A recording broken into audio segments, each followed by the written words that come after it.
How much of that billion is from you? How much Isn't did that you a spend? I have personally put just over $11,000 into this game where I fully believe in the future of this game. Just In November of 2023, at the height of the Thargoid War, we founded the Xenostrike Force as a smaller and more structured offshoot of the Anti-Xeno Initiative. Among the founding members of the XSF is Commander Mediocre. Mediocre has been a pillar of the XSF community throughout the Thargoid War, both as a community organizer and as a crackshot pilot in his own right. Believe me, seeing Mediocre charging to battle at the very core of Titan space in his bi-weave multi-cannon Type 10 was a sight to behold. I'm pretty sure even the Thargoids were scared. As a wingmate, squadron mate, and friend, Mediocre has my utmost respect. And as a proud defender of humanity and liberty, I believe he should have earned yours too. After the victorious conclusion of the Thargoid War, Mediocre has refocused most of his playtime on Star Citizen. And although I personally know people who spent more than $100,000 on that game, his own contribution is, I would argue, not insignificant. With the recent news that Star Citizen broke $1 billion in funding, Yamix did a fantastic video about it, you should watch it, find a link as a card here, I generally sought to understand how that was possible.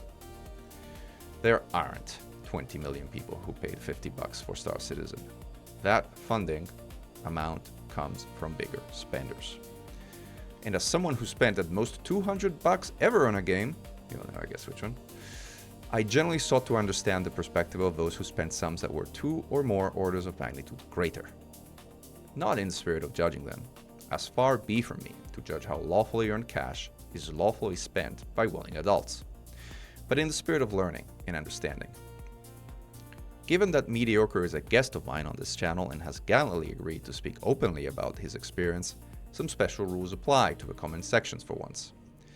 You're welcome to rage at me and criticize me as always. Those comments will be kept, and if your criticism of me is particularly well argumented, they will even be pinned, as I have done in the past. I ask that you keep commentary about my guest respectful. Comments which are not will be removed. Such is what good hospitality demands. Let's get rolling. Mediocre, we miss you. miss you guys too. You were such a crackshot pilot in Elite, man. Although you did leave me stranded at a Spire site once, right next to 3 Banshees. Why did you leave? Well, the Banshees had tasty droppings of Star Citizen. You know, they kind of led me astray. But the Thargoids kind of just got beat, man. They got beat into submission. You know, everybody did a lot of work getting those Thargoids down and winning the war. I know that Frontier Developments definitely had a hand in nerfing how difficult it was to achieve ground at one point. That kind of catapulted us to definitely take over the remaining Titans.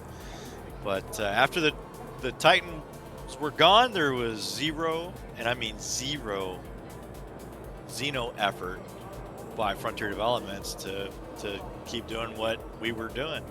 What the whole entire game was kind of flavored towards. They definitely focused on other areas, and it was just out with one player group and in with another player group through the entire development process. You know, the past, what was it, 6-7 years, and I didn't see it maturing anywhere.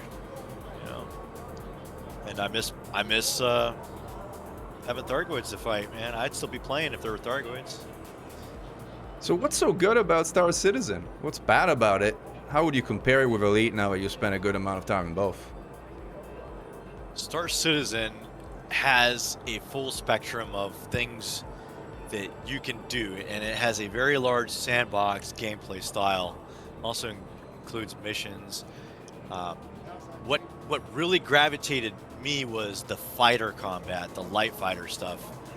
That is something that is 6 degrees of freedom, flight mechanics, and having to get in there and fly close to your friends in a team fight is something that is situational awareness wise very difficult and very rewarding as a team when you can take like 2 or 3, maybe 4 pilots against 6, 7, 8 pilots that are not as trained or don't have the fighting skill or aggression to win the fight.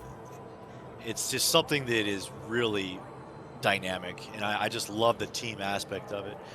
And that's something that sadly just can't be achieved in Elite anymore. Well, I mean, you have 6 degrees of freedom in Elite too. In fact, having been playing for a little while Star Citizen, I would argue the flight model in Elite beats the flight model in Star Citizen. At least, you know, the role I find frustrating to an extreme here in this game, as it feels like even in decoupled mode, your roll still stops, and it's just something about like how the ship handles that. I don't know. What do you think? So the roll was a giant issue for me too when I started playing in May of 24. I just didn't like it because I'm used to tapping that key, making that roll happen, watching enough roll happen, and then imparting the roll the other direction to counter it, just like a Newtonian axis would give you. It was pretty rough in the beginning, not gonna lie. That kind of actually pushed me to buy joysticks and pedals. That's how I fly nowadays. A lot of people will fly with analog setups, just keyboard and mouse, and then they have pedals for roll, just to keep that roll analog, because you only have so many fingers. But as far as the flight model goes, Elite Dangerous definitely has a killer flight model. Absolutely, by far, a very, very good flight model. And I would just say that the simulation portion of Elite Dangerous has definitely made impacts in how I fly even today. All the different stuff I used to do then and now. I kind of see myself flying similar ways, so it's not lost to me to easily gravitate towards this game. So 1 billion raised. How much of that billion is from you? How much did you spend? Isn't that an amazing feat by a company over a 13-year period, from a Kickstarter to traverse over a lot of scrutiny and development time? I have personally put just over $11,000 into this game, where I fully believe in the future of this game, just like I fully believed in the game EVE Online, but you couldn't monetize other than the subscription back then when I started playing. This game has a lot of potential, and every month they prove more and more that they can do all the things that they're saying they're doing on their roadmap to 1.0 release. And it's been a truly rough past 2 years, enduring bugs after good patches and bad patches, exploits being fixed, them creating new tools to track exploiters and cheaters, and you see the development actually progressing, and you actually see where they're going. They've got some amazing tech in this game, from the weather features that they have in the game currently to the ones that are actually coming. Server meshing, for one, has just made it amazing to be able to be in a large server with people and traverse across servers as you go from one planet system to the other. It's just been an amazing ride, man. I feel like my money is definitely being utilized in productive manners. So donating to the cause, I don't see any difference in it. So would you say you're satisfied with your purchases? Yeah, absolutely. I could have sat here and not spent a single dime and still have played all the ships and everything that I wanted to have played, because you can acquire about 90% of the ships that are available in game right now. There's certain ships that are locked behind a paywall just to, like, for example, a bunch of like capital ships, like the Idris for one, is locked behind a paywall for a good reason. Just because if there was, everybody would be flying them and the servers would be tanking. So there's reasons they have paywalls. And what did you spend it on? Like, what period of time overall? Over the past 2 years, just little by little. I have one ship in particular. It's very expensive. It's a Javelin, and that one cost me $3,000. And then the rest of them has just been, you know, a little bit here or there, like 1 or 2 ships a month. Mainly like one ship. You know, that's kind of how over a 2-year period you acquire stuff like that.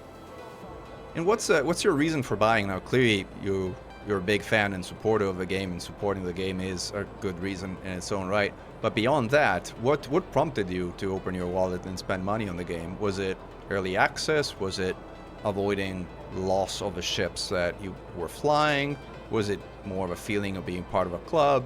Was there FOMO on limited ship sales, or faster progression, or just support for Chris Roberts' vision, or something else? Like, why did you buy as much as you bought in this game? So I felt that this is going to be a game that I'm going to play for a very, very, very long time. And I personally only play 1 or 2 games at a time for many years. And if they don't have the long-term funding that they're going to need to keep pushing these technological advancements out that many other games just do not have, they're going to need more than just the $20 a month subscriber one that they do, you know. And I feel like I have a little bit of disposable income that can attribute towards that. And that's my primary reason. Like, I didn't have to go buy a Tiburon. I didn't have to go buy a Prowler utility. So to me, it's why I buy it is basically just to fund the program, fund the development. There's lots of players that do that. I would say the average player probably has spent, I'd say probably $200-300 in the game. Yeah, that makes sense. I mean, if it passed $1 billion, in order for there to, you know, be enough players to justify a $50 price tag, which is like the entry level, there would have to be 20 million people, and I don't think there are 20 million people playing Star Citizen, but I may be wrong. Clearly, there are some bigger spenders that have contributed more than the entry ticket to the game, which is remarkable, and thank you for sharing your perspective on helping us all understand the logic behind it. So what was your best purchase? What was the best bang for your buck? What are you happiest and most satisfied about with what you purchased in the game? Well, I would probably say the Gladius. And that's because I'm a light fighter pilot, and the Gladius has a lot of historical lore within the game. The lore in this game is massive, by the way. And the Gladius was the first official light fighter that Aegis really brought to the table that the UEE adopted, and it's an iconic ship, and it has great handling and maneuverability. It's a great fighter for training new pilots in on how to utilize all these different 6 degrees of freedom and how to orbit other pilots in a fight. It has a lot of capability, man. Could have missile loadouts, bomb loadouts. It's got a pretty good weapon armament by default for today's vision, what they're trying to do with the game with armor, and that by far has been one of my most favorite ships. Now, I have a lot of other ships that bring a lot of capability to my fleet, right? And these ships, I would probably say I got hauling ships, I got salvaging ships, I got mining ships, I've got a lot of combat-oriented ships. Uh, I just gravitate towards what works, what can I bring to the table. Every patch, I go and I spend my in-game money on some ships, so I have a lot of ships that are from the in-game as well, like not buying, but in-game. That's great. And do you regret any purchases you made? Do you feel you always got your money's worth? So I am not short-sighted, right? I look for the road to 1.0, and I look at the potential. I look at the future capability once you put the whole project together. Will this ship fit this goal? Will this ship fit a team-orientated endeavor, whatever scenario that may be?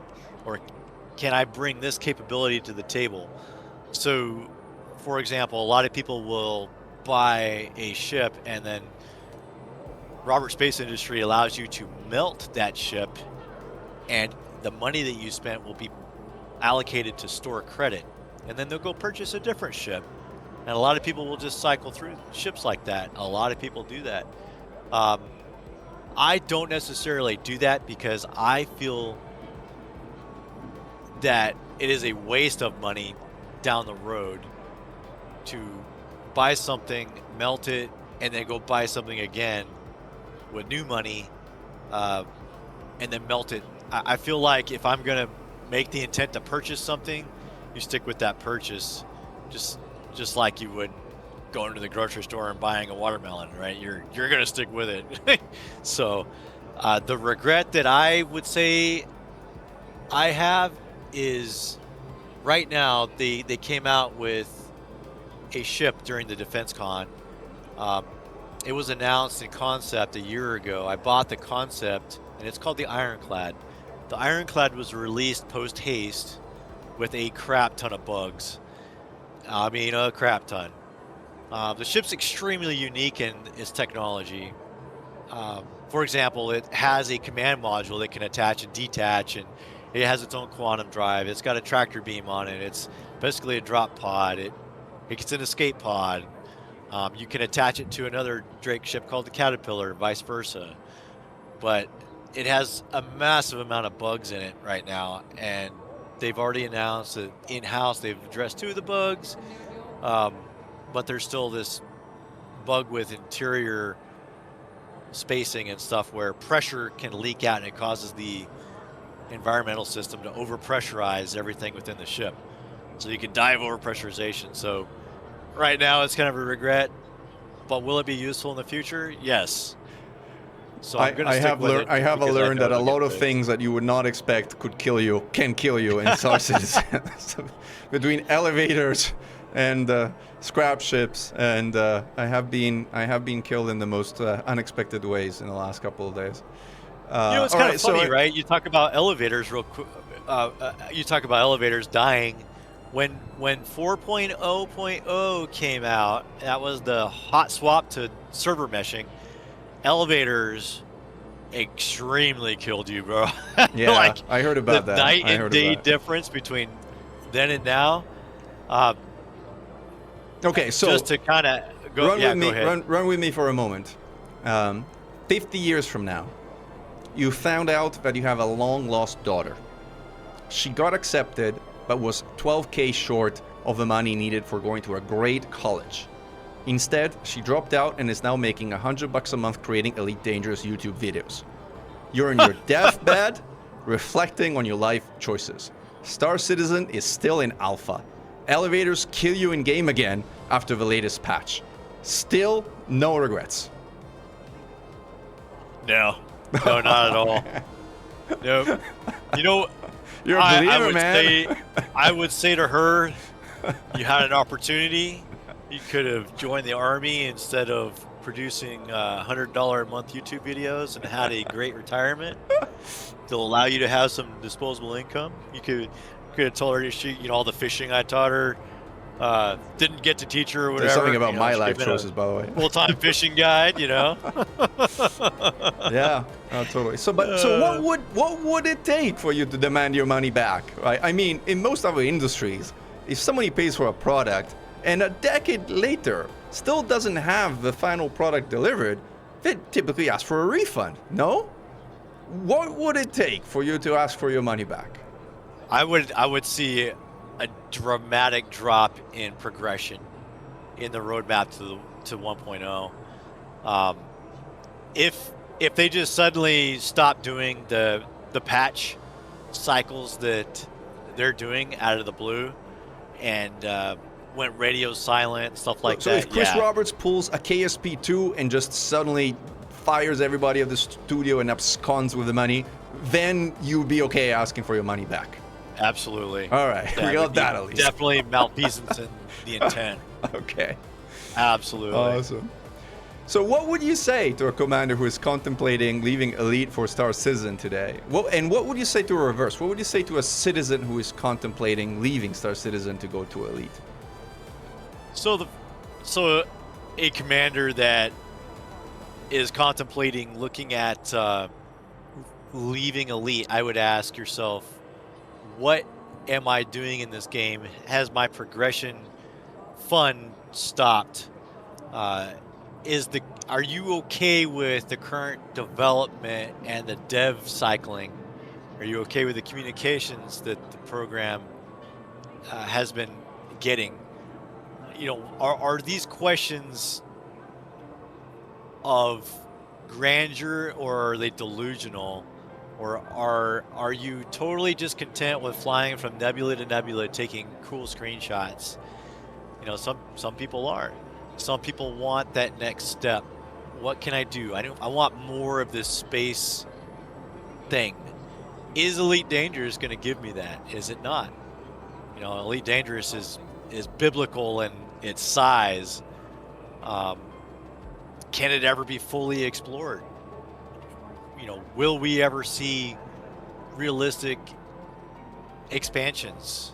You know, these ad hoc expansions that happen within the game, I personally feel lackluster. And you know, I feel like the security playing the game in Star Citizen, let's just be for real, like, I don't see my IP address getting leaked through neglect like Elite has. And that's also been a very large driving factor for me to put the game down. I would say for a Star Citizen player, like, okay, you're frustrated with the bugs, you're constantly grinding through day to day, encountering a freight elevator bug where it ate your 3000 MG script that you were trying to turn in one at a time to Wicklow, and you're just over it. You just want to take a break. That's healthy. Take a break. That's what we all do. I think I went ballistic the other day on all the bugs. I had enough. I went and played Space Marine 2. You know, there's times where you've got to do a healthy disembarkment from a particular franchise. And if you're the type of person that wants to see progression, that's what it takes. If you're the type of person that just wants to get in and do your own little narrative, that's also what it takes to stay with a certain game. And that's Elite Dangerous in its realm, is giant amount of personal narrative. And if you're the person that wants to be part of a MMO for real, like, the road to 1.0 is real for sure. It is definitely not a scam. You can buy every ship in game that's available that is in the game with in-game's money, and it's not hard to make that money. It does get wiped every now and then, though. We have to say that, right? Because that's an element of it all. A wipe just happened actually for 4.8, and it was needed, and it was actually requested by the player base. By the player base who had bought all the ships, or by the player base who had not bought all the ships? Everybody. It was a unanimous request for a wipe. There was exploits in money Yeah, gain. of course, of course. And there was if no the whole reason, economy and the fairness of it there all was is no reason to play compromised, the I can game see. at its core. I can And see. crafting was coming in. And with crafting, you know, you had to go play the game. You had to go do the missions to get the blueprints.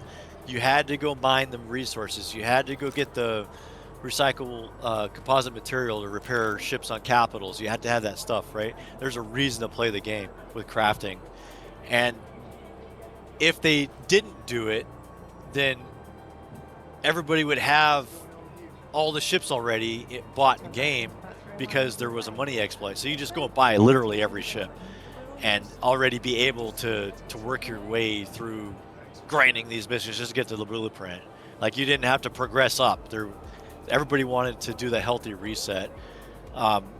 This is the first wipe in, let me see, 16, 17 months since January of. Still, there's December of 24. Wipes are sort of a meaningful event as far as progression is concerned, because it means your progression is never persisted, except for ones that you make with cash, which is an argument, you know, that's not insignificant as far as like the correlation between cash and progression in this game, which is a bit different from how it is in Elite, I would argue.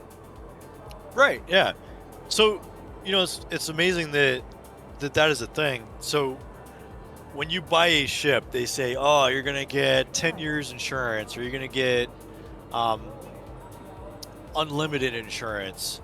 So let's take this to the road to 1.0. Now, when you're out there and you're playing your game with everybody, and you're trying to gather up all these materials to build your first ship, to craft your very first ship, it'd be, let's just say tier 1 is your unlimited insurance, and I paid for a ship with real life money. My ship will always have insurance, but it won't have warranty. Actually, it will have warranty, but it won't have upgraded stats as a crafted ship would. I think they are going to take it to 5 levels of crafting for ships. I see. So you get your tier 1, which is what I bought and paid for. Well, I'll go craft my new Hornet at tier 2, and then I eventually want to work it up to a tier 5. A tier 5 Hornet would absolutely decimate your paid for ship, but you will always be able to purchase. You always be able to get your LTI ship back. Yeah. Makes sense. They do that because of legality reasons, right? Yeah, of course. But that's the future. So pretty clear.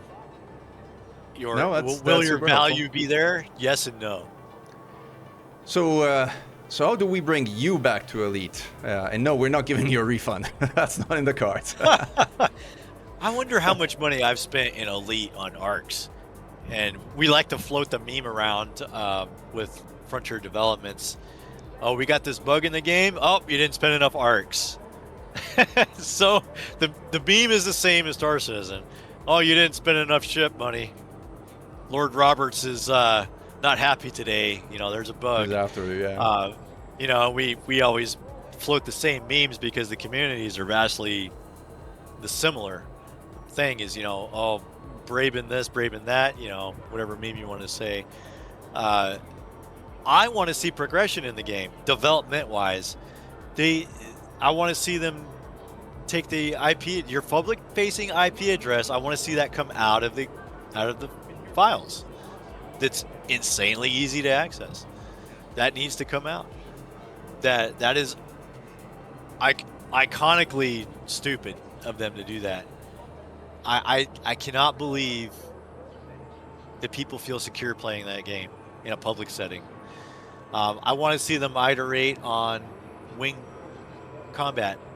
The max stable instance of 19 players in only Titan space is wild to me. Yeah, Why is it only in Titan space? And only with people who are playing on decent PCs and not on laptops. So throw one laptop in the mix and the whole instance goes to hell. It goes to hell and back.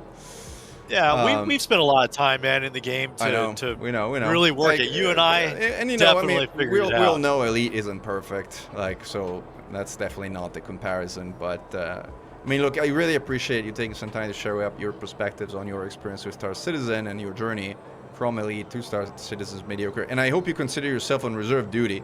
If the Thargoids Oh, ever yeah. do come back, we're definitely redrafting you. Ha!